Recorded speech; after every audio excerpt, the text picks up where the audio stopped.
제가 자주 감동받는 성경의 한 장면이 있습니다. 출애굽기 3장 2절에 나오는 장면이 모세가 메마른 산등성에서 마주친 떨기나무를 태우는 불꽃입니다. 늘 다니던 길목에서 항상 보고 지나쳤던 사막의 떨기나무, 일종의 가시나무였다고 할 수 있는데 그 가시나무가 불에 활을 타고 있는 모습이었어요. 그것은 모세 앞에 하나님께서 그렇게 나타나셨다고 성경은 말하고 있습니다. 문제는 그와 같은 하나님의 현현은 오늘도 계속 된다는 것입니다. 문제는 그와 같은 하나님의 현현이 있는데도 우리는 그것을 발견하지 못한다는 거죠. 하나님은 지금도 우리 앞에 자신을 나타내시고 말씀하시고 감동을 주시고 은혜를 주시거든요. 그 놀라운 임재를 우리는 알지도 깨닫지도 못한다는 것입니다. 하나님은 영이시고 우리도 영이지만은 영의 눈과 귀가 막혀서 주파수가 엇갈리고 있기 때문에, 그러니까 떨기나무를 태우는 불꽃을 보지 못합니다. 떨기나무까지는 볼 수 있어도 그것을 태우는 불꽃을 못 본다. 그러나 모세를 보았습니다. 그 시간이야말로 과거의 모세에서 미래의 모세로 변화되는 순간이었어요. 드디어 불에 타는 떨기나무를 보는 모세에게 하나님이 말씀하셨어요. 3장 5절의 말씀. 여기는 거룩한 땅이니 네 발에서 신을 벗으라. 과거와의 결별입니다. 그러나 우매한 인간들은 먼저 불타는 떨기나무를 봐야 될 텐데 그것을 보지 못하니까 모세처럼 신발을 벗지도 못합니다. 이 세상의 잡다한 먼지와 세속적 이해 타산의 때가 덕지덕지 묻어있는 신발을 벗지 못하고 주님을 만나겠다고 터덜터덜 오니까 불꽃처럼 타오르는 하나님의 임재와 현현을 알아차리지 못하는 것은 너무나 당연한 일입니다. 신발을 벗지 않으니까 회개도 없고 서원도 없고 삶에서 영적인 흔적들을 찾아볼 수가 없다는 것입니다. 신앙이란 영적인 동작입니다. 그 영적인 동작이 삶이라는 현실 속에서 나타나는데 신앙생활에 은혜가 넘치고 하나님이 나를 인도하시는 느낌을 소유하게 되는 것입니다. 내가 훌륭하고 잘나고 학식이 많다든지 또는 그와 반대로 내가 무능하고 부족하고 가난하고 병이 많고 이런 외적인 상황과는 전혀 관계가 없습니다. 문제는 내가 얼마나 하나님을 사랑하고 그리스도를 추구하고 성령 하나님이 얼마나 내 안에 충만한가, 그것이 관건입니다. 그 사이에는 무엇도 존재하지 않습니다. 그 길이 확보되어야 돼. 내가 영적인 존재임을 깨닫고 믿고 사모하는 것입니다. 그 통로가 열려져야 돼. 그때 내가 달라지고 내 삶이 변화되는 것입니다. 이 신령한 은혜가 여러분들의 신앙 속에 깊이 역사하게 되시기를 소망합니다. 오늘 본문은 바로 이런 통로를 개척한 한 병자의 이야기. 그는 한편 손마른 사람이라고 성경은 증언하고 있습니다. 누가복음에서는 이 사람의 오른손이 말라붙었다 그렇게 기록되어 있습니다. 말하자면 사람이 살아가는데 가장 필요한 몸의 한 부분인 오른손을 전혀 사용할 수 없을 정도로 말라 붙어있는 불쌍한 인간이 주님을 만나게 되었다는 것입니다. 그는 주님을 기다렸습니다. 예수라는 분이 자기를 만나 주시기만 하면 그동안 말라붙어서 쓰지 못했던 손이 펴지고 그야말로 제2의 인생을 살아갈 수 있으리라고 하는 기대를 갖고 있었던 사람이었습니다. 그는 실패의 연속이었을 것입니다. 많은 사람에게 따돌림을 당했던 슬픈 기억만 간직하고 있었던 사람이었습니다.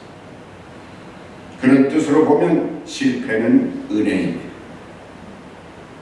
고통과 아픔은 축복입니다. 그러나 실제 상황은 그렇지가 않습니다. 그 사람도 손이 말랐다고 엎드려 감사 기도를 했을 것입니까? 가난을 감사할 수 없습니다. 암덩어리가 몸에 퍼지고 있는데 감사할 사람은 없습니다. 이런 말씀은 결과론적인 측면으로 파악해요. 그런 실패, 그런 가난, 그런 아픔이 하나님을 찾게 한다는 결과입니다. 그래서 은혜라는 거예요. 하나님을 사모하고 성령을 열심히 간구하는 사람은 세상적으로 잘 나가는 사람이 아니기 때문에 지갑이 두둑한 사람이나 육신적으로 평안하게 살아가는 사람은 영적인 상태는 비어 있습니다. 공허한 것입니다. 하나님께서 예쁘게 만들어 주셨음에도 예쁜 여자는 어떻게? 교만합니다. 못생긴 여자가 하나님의 은혜를 더 사모할 수 있습니다. 사업이 잘 되면 그만치 영적인 부피는 쪼그라듭니다. 그렇습니다. 이런 원리는 인간의 진리며 성도의 진리입니다. 한편 손 마른 사람은 무능력한 사람이었습니다. 가난의 사람이었습니다. 성공과는 거리가 먼 루저였습니다. 그러나 그는 무능력 때문에, 그 가난 때문에 능력의 하나님, 부유의 하나님을 사모하게 되었다는 역설입니다. 간절한 마음, 그 간절한 소망이 그리스도를 만나게 된 것입니다. 늘 다니던 길목에서 불에 타는 떨기나무를 그는 본 것입니다. 그렇다면 우리도 얼마든지 그리스도를 만날 수 있다는 것입니다. 출근길에서도 퇴근길에서도 교회에 오다가도 가다가도 가능할 것입니다. 그러나 이런 일은 결단코 잘 일어나지 않는다는 데 슬픔이 있습니다. 신앙인의 소망, 믿는 사람이 가장 원하는 에센스 본질이 무엇입니까? 예수님과의 만남. 그런데 이 거룩한 만남이, 이 엄청난 장면이 손이 말라서 비틀어진 인간다운 삶을 살지 못했던 이 사람에게 나타났다는 것입니다. 우리는 다 한편 손 마른 사람과 같습니다. 치장하고 꾸미고 다녀서 그것을 보지 못할 뿐 우리는 다 손이 말라 비틀어진 사람들. 그래서 내가 손을 내밀지 못하고, 그래서 주님 앞에 나를 드리지 못하고, 그래서 사랑하지 못하고, 그래서 충성하지 못하는 교만한 조막순들입니다. 그랬던 우리가 영혼의 눈이 떠져서 오늘 말씀 듣고 은혜 받은 이후에 불타는 그리스도의 영을 만나고 그 만남의 은혜가 현실적인 축복으로 나타나게 되시기를 축원합니다. 아멘. 재미난 얘기 하나를 소개하겠습니다.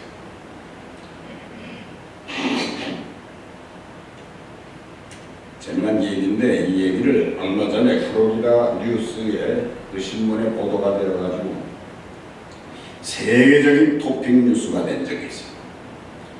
플로리다 올랜도에 사는 테리라고 하는 이름을 가진 거지가 있었어요. 이 사람이 한 번은 쓰레기통을 뒤지다가 누런 봉투 하나를 발견했습니다. 그 안에는 캐시로 29,000불이 들어있어요. 장난이죠. 그의 평생 이런 거금을 만져보는 건 처음이었어요. 수표도 아니고 캐시. 그러나 그는 이 돈을 고스란히 돌려주기 위해서 경찰서에 그 돈을 맡겼고 며칠 후에 주인에게 돌려줬습니다.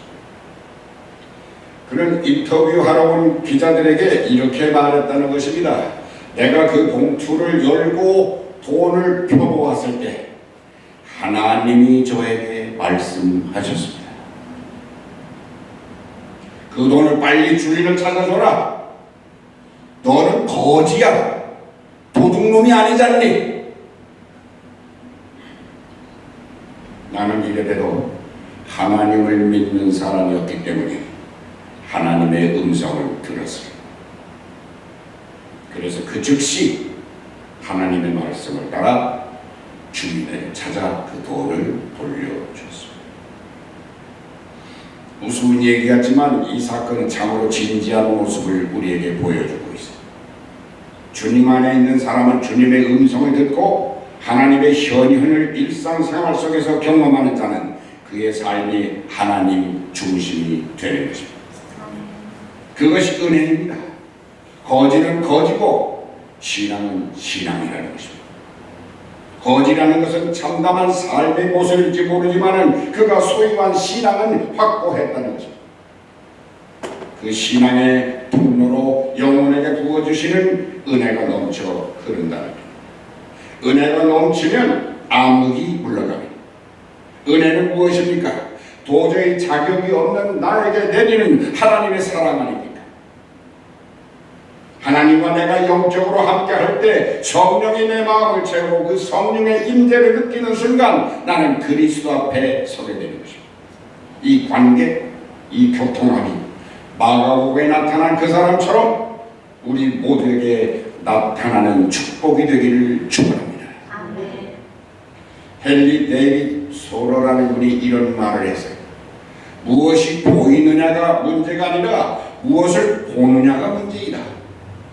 잘 이해가 됐습니다. 보인다는 것은 소극적인 모습. 내가 가만히 있고 대상이 앞으로 지나갈 때 그때 보는 것, 그것은 보이는 것.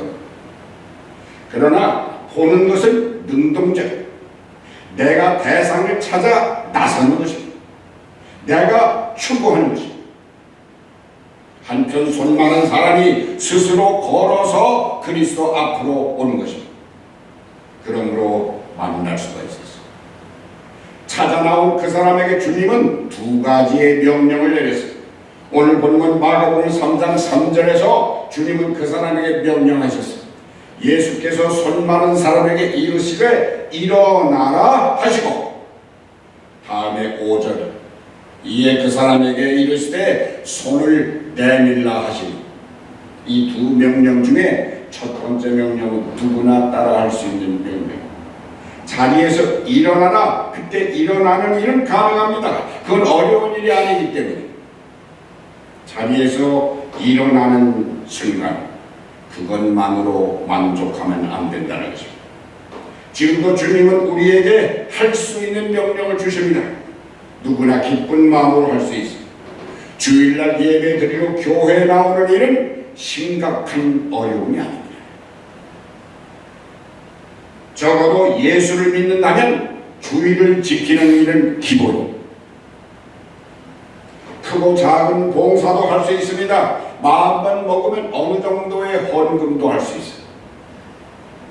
물론 이런 정도도 하지 못하는 사람이 얼마든지 있습니다만 그래도 신자라면 이 테두리를 지킬 수가 있어요.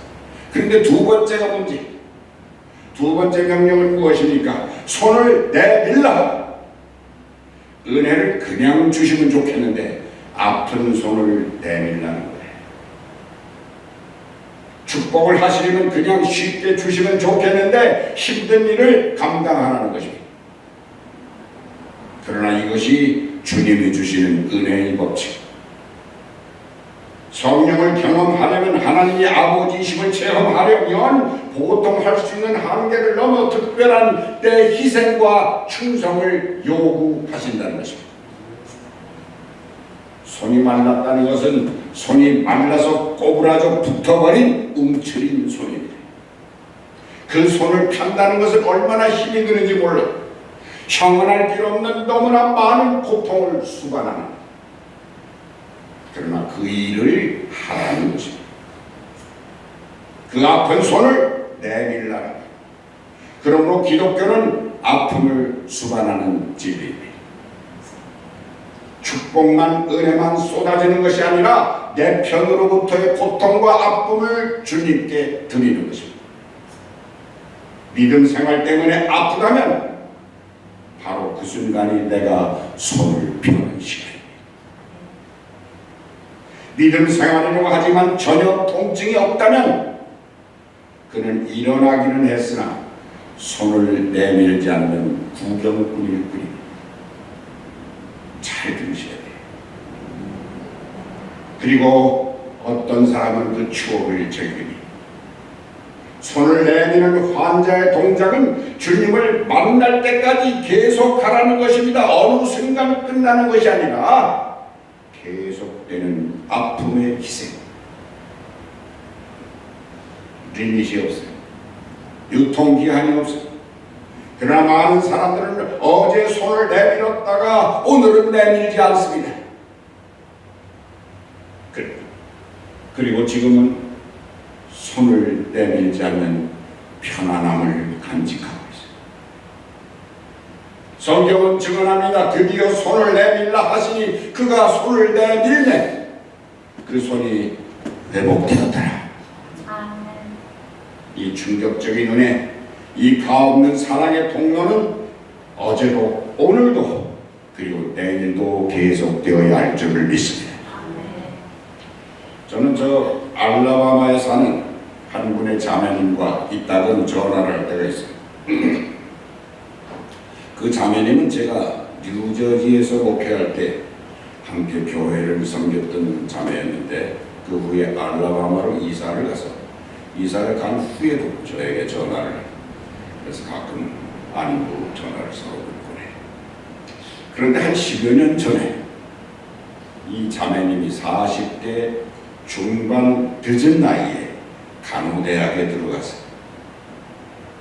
입학한 후부터 늘 시험을 보기 전, 근데 그들은 시험을 자주 보지 않습니까? 중간 시험, 학기말 시험, 그 중간에 또 다른 자질구레한 시험들이 많이 있는데 그런 시험을 볼 때마다 꼭 제게 전화를 해가지고 기도를 해달라고. 그래서 기도를 받고 시험을 칩니다.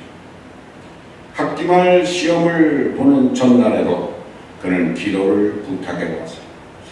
약간 귀찮아져서 제가 귀찮아져가지고 물었습니다. 기도받고 시험을 치면 항상 성적이 좋았습니까? 내가 물었어요. 그랬더니 자매님이 웃으면서 대답해. 아니요, 못 친 날도 많이 있어요. 내가 퉁명스럽게 약간 퉁명스럽게 그때 잘못한 거니까 약간 퉁명스럽게 말했어요. 그럼 그냥 시험 보세요. 그 자매님이 단호하게 아닙니다 목사님. 목사님 기도 받고 그 기도를 굳게 믿으면 시험을 잘 치고 조금 덜 믿고 덜렁덜렁거리면 성적이 그만치 떨어졌어. 결국 내 믿음인 줄을 내가 알고 있습니다. 그러나 목사님의 기도는 내 믿음을 끌어내는 줄입니다. 그러니까 목사님 계속 기도해 주세요. 저는 그분의 대답에 큰 은혜로 그리고 정성으로 기도를 해드렸어요. 무사히 간호대학을 다 졸업해서. 그렇습니다. 손을 내미는 것은 내가 내미는 거예요. 다른 사람이 대신 내밀 수가 없습니다. 내가 믿음으로 손을 내밀면 그 손을 내밀 때 아프더라도 믿음으로 내 아픔을 주님께 드릴 때 그 손이 펴지고 힘줄이 생기고 피가 도는 역사가 나타나는 줄을 믿으시기 바랍니다. 여러분이 다 잘 아시는 한국 바둑 명인 중에 조치훈 기사가 있어요.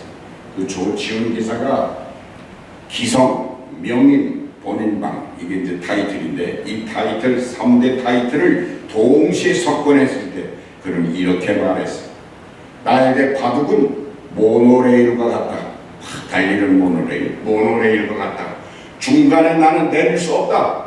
이게 타고난 운명이다. 다른 길은 존재하지 않는다. 바둑은 나의 원점이고 종점이다.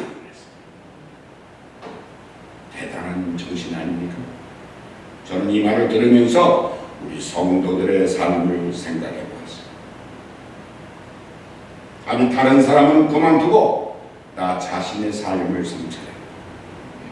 적어도 이런 정신, 이런 신앙으로만 살 수 있다면 우리 역시 몸은 세상에 살아도 영혼은 신령한 세계를 살아가겠습니다. 떨기나무, 가시나무를 태우는 불꽃 같은 하나님의 임재를 여러분도 발견하시기를 바랍니다. 거기서 신발을 벗으라고 하는 그리스도의 명령을 듣게 되시기를 바랍니다. 그렇게만 된다면 움츠리는 우리의 인생이 펴지고 조막손 같은 불완전한 삶이 원상 회복되는 놀라운 은혜가 넘치실 줄을 믿습니다. 우리 다 함께 어려운 이 시기를 극복하면서 내가 지닌 부족한 부분을 내놓고 놀랍고도 신비로운 은혜의 세계에 들어가시기를 그리스도 이름으로 축원합니다. 기도하겠습니다. 하나님 아버지, 우리의 조막손을 내놓게 하옵소서. 쉽고 흔한 일이 우리의 삶을 주관하는 것이 아니라 아프고 희생하는 삶을 통해서, 그러한 헌신을 통해서 주님의 마음에 합하는 주의 사랑하는 자녀들 되게 하옵소서. 감사하며 예수님의 이름으로 기도드렸사옵나이다.